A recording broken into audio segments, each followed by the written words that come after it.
صحيح. العسكر ايش يقولوا؟ يقول مكانك ايش؟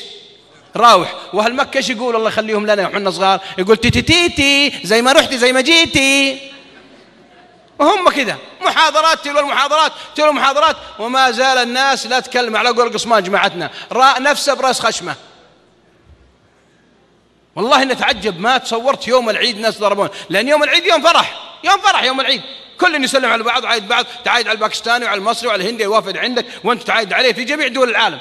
ترجع الكاميرات تشوفها، العيد في مصر، العيد في اليمن، العيد في السودان، العيد في أي دولة تلقى المعايدات. لكن تدور الكاميرا، كاميرا مو هذه كاميرا قناة المجد العلمية ولا قناة القصيم، لا، تدور كاميرا عينك، فتجد 3 4 ماسكين عند مصلى العيد، ماسكين هذا وهذا ماسكين والثاني بيذبحه ومطلع بتاع العجل، بتاع العجل حق السيارة، بتاع العجل ده يبي يفك راسه، بتاع العجل يعني كفر، هو كفر، طلع بتاع العجل. والله يا اخوان بعيني رأيته، تعجب يا اخوان. ترى شوفوا، اقسم بالله العظيم، والشيخ احمد انا اسمح له انه شيخي واكثر مني علم، ان كنت يعني في هذه المساله غير صحيحه شرعا يرد علي.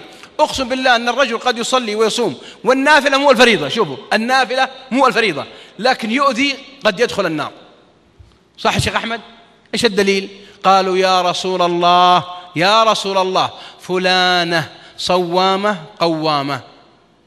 صوامه قوامه، صوامه ايش؟ يقول ابن عثيمين، يقول صوامه النفل، صلي يعني الصوم الخميس والاثنين وست البيض، 6 شوال، 10 ذي الحجه، 3 أيام البيض. انتم معي؟ قوامه، قوامه ايش؟ التهجد ولا صلاه العشاء؟ ردوا يا اخوان. التهجد يعني نافله ولا فريضه؟ نافله. فقال صلى الله عليه وسلم لا خير فيها، اخبروها هي من اهل النار. طيب ايش السبب يا اخوان؟ تعرفون ايش قال جابر راوي الحديث؟ قال جابر كانت تؤذي جيرانها بالعجرة. وين راحت العجرة؟ بالعجرة تؤذي جيرانها؟ رد يا اخوان. جابر يقول كانت تؤذي جيرانها بالعجرة، بالسلسلة؟ لا، كانت تؤذي جيرانها بلسانها، يعني بس لسانها متطاول على الجيران. ما بالك بالجيران اللي لو توقف جنب بيت نسم لك 4 كفرات يا شيخ احمد. ردوا، يحصل ولا ما يحصل؟ اذا لو وقفت بجنب جارك ايش يقول لك؟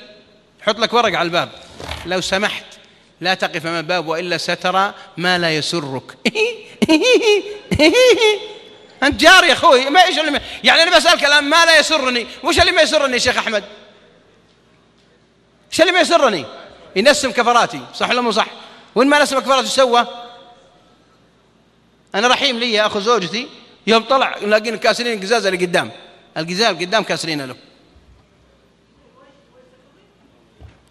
أبى أسألك يا شيخ أحمد، حطوا الكاميرا على الشيخ أحمد الحمدان، جاوب بصراحة يا شيخ أحمد، لو جيت طلعت ولقيت قدام باب بيتك واقف سيارة ايش تسوي؟ ما في ميكروفون يدوي؟ وين الصوتيات؟ ما في ميكروفون يدوي؟ صوتيات، وين الصوتيات؟ أعطي الشيخ أحمد الميكروفون. ما اشتغل، لا بسم الله الرحمن الرحيم. والله ينبسطوا البزارين بس العاب قديم يا شيخ. هذا صيني، انا راعي العاوه الفاضي، هذا صيني ذا، ما هو قايل له جيب من اليابان احمد الزهراني، لكن عشان انه غالي ب 200 150 جايب له 15 ريال. الله يهديك. عطوا الشيخ احمد ميكروفون. مصيبتنا يا اخوان ليس بالقول، ترى القول الكل يتكلم، ترى ابليس اقوى خطيب. اترك الدويش واترك عادل القرني واترك هذول الخطب المصقعين وعبد الرحمن السديس الشريم، ترى ابليس خطيب مصقع. اسمع خطبته اللي يسمونها العلماء خطبة نارية، صح يا شيخ أحمد؟ ما تسمى ذي خطبة نارية حقت إبليس اللي في سورة إبراهيم؟ وإيش قال؟ ما قال وقال الشيطان لما إيش؟ لما قضي الأمر. قرب الميكروفون شيخ أحمد. وقال الشيطان لما قضي الأمر. مي خطبة ذي يسمون العلماء في كتب التفسير خطبة نارية، يعني إبليس خطيب، سليمان جبلان خطيب، القاضي كل يخطب، لكن القضية في قضية التطبيق. أحمد الزهراني الشيخ أحمد الحمدان الآن خطيب، ووقف واحد قدام باب بيته، قدام باب البيت، ايش تسوي يا شيخ احمد؟ حط الكاميرا مصور عليه.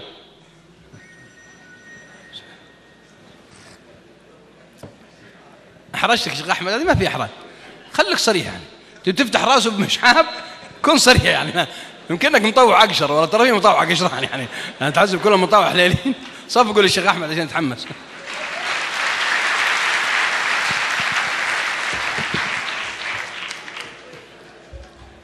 ايش يحصل يا اخوان؟ ردوا، اي واحد منكم بصراحه، انا اتكلم عن نفسي واشهد الله، الشيخ أحمد يعرف أن الإنسان إذا قال أشهد الله على ما في قلبه وهو كاذب فهو كافر خارج عن الملة. صح يا شيخ أحمد؟